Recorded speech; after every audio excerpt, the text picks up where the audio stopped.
In our last episode, the empire clung to Germany's promises. Lehmann von Sanders arrived to reform its armies, and the three pashas, Enver, Talat, and Cemal, spoke of unity and strength. But Sultan Mehmed V, from his quiet palace on the Bosphorus, saw only repetition. Another generation convinced they could master history, even as history consumed them and all of Europe. This is road to destruction, the world wars. The Ottoman Empire began 1914 in uneasy recovery.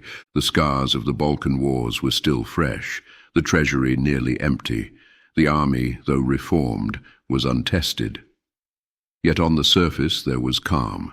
The streets of Istanbul thrummed with commerce, ministers posed for photographs, and foreign envoys wrote home that the empire seemed stable at last. It was an illusion, a masquerade masking exhaustion. Of the ruling triumvirate, Enver Pasha shone brightest, and cast the longest shadow. Barely in his 30s, he had risen from minor officer to minister of war through brilliance, charm, and calculation. A hero of the war against the Italians and saver of Edirne, his years as a military attaché in Berlin had left their mark. He admired German precision, German discipline, and above all, German will. But even as he idolized their methods, he distrusted their motives. He believed the Ottomans could learn from Germany, not serve it. His early exchanges with General Lehmann von Sanders made that tension clear. To Enver, the Prussian general's command of Ottoman troops was both an insult and a challenge. He studied Sanders as much as he obeyed him, the apprentice already imagining himself the master. When Enver replaced Mahmud Shevket as Minister of War, his rivalry with Liman deepened. Now, at last, he was the Germans' equal in title, if not in age. Throughout 1914, the empire walked a diplomatic tightrope. Cemal courted France, promising stability and trade. Talat reached out to Britain, hoping to ease debt payments. Enver spoke softly to the Germans, and they listened most closely. The empire's neutrality was public, but its desperation was an open secret. Surrounded by enemies, isolated from allies, the Ottomans searched for anyone who would treat them as equals.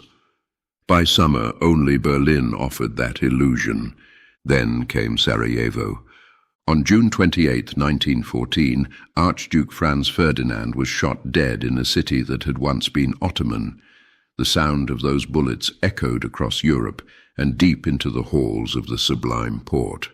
At first, Istanbul reacted cautiously. The newspapers printed brief reports. Ministers met, anxious but uncertain. The empire was still rebuilding. Another European war could shatter it completely. But as the July crisis unfolded, it became clear that war was inevitable, and the Ottomans would not be allowed to stand apart forever. Each day brought new telegrams and new threats. Austria prepared to strike Serbia, Russia mobilized, Germany guaranteed its ally, France and Britain hesitated, then armed.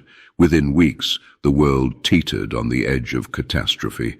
The Ottoman cabinet met in endless session, torn between isolation and alliance. Some urged neutrality.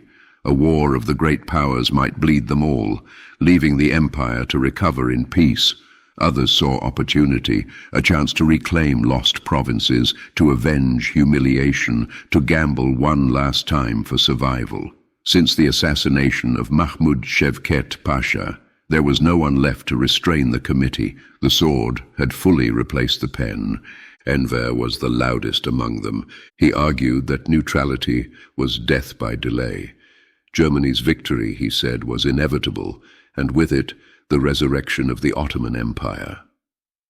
His words carried weight, but not certainty. Talat hesitated. Cemal distrusted Berlin. Mehmed V, as always, prayed for peace. The empire tried every door. Ottoman envoys in London sought an alliance with Britain. They were politely refused. France offered sympathy, not support. Russia's diplomats remained cold. Even Germany initially declined before Haji Wilhelm told his ministers to reconsider. On August 2nd, 1914, a secret treaty was signed in Istanbul, binding the Ottoman Empire to Germany in the event of a Russian attack. It was a pact made in fear, sealed in hope, and hidden from nearly everyone, even from the Sultan himself. Days later, informal talks with Bulgaria hinted at cooperation, a quiet understanding that neither would move against the other as the war spread. Still, officially, the empire was neutral. The people were told nothing. The mosques prayed for peace. But in the ministries and barracks, the masquerade was cracking. Then came betrayal. For years, the empire had poured what little wealth it had into two great dreadnoughts, the Reshadia and the Sultan Osman, symbols of pride, built in British shipyards and paid for by public donations. Farmers had sold their tools, merchants their heirlooms. When Britain declared war, Churchill seized both ships for his own navy. The Ottoman flag was never raised over them. Across the empire, the outrage was volcanic. Crowds burned British flags in the streets. The betrayal pushed Istanbul closer to Berlin than any treaty could have. Germany moved swiftly to fill the void.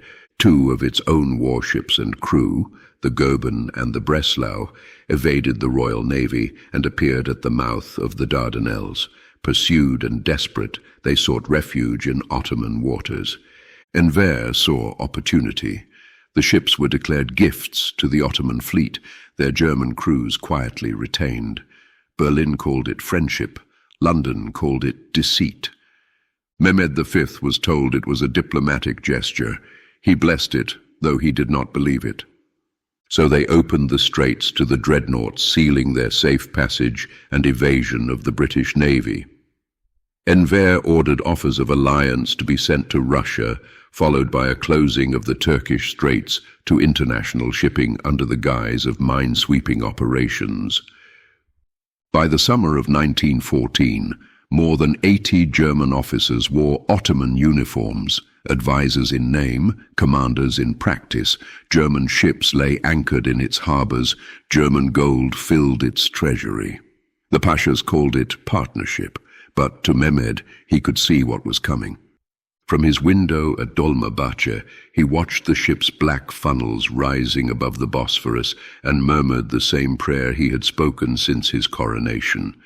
That peace might hold, that reason might prevail, that the empire might be spared one last war.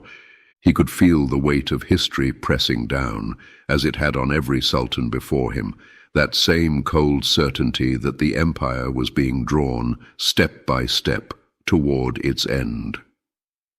In the corridors of Dolmabahce, he sometimes passed Enver late at night, still in uniform, maps spread across his desk. The young pasha would smile and bow deeply, his eyes bright with purpose and glory. The Sultan would nod in silence. He had seen those eyes before, in Mahmud, in Abdul Hamid, in every man who believed the empire could still be saved by force. He sensed a shift in the courtyards, plans of raids, of a coming strike that would bind the empire's fate to Germany forever. The reports spoke of Russian patrols along the Black Sea, and behind every door, whispers grew. It would begin with a coded message slid along a desk, a single order, if a suitable opportunity presented itself. In our next episode, the Empire Strikes Back, the Black Sea Raid. The German gifts reveal their true purpose. The Ottomans take to the sea, and one reckless order pulls the empire into the Great War from which it will never return. This is Road to Destruction, the World Wars.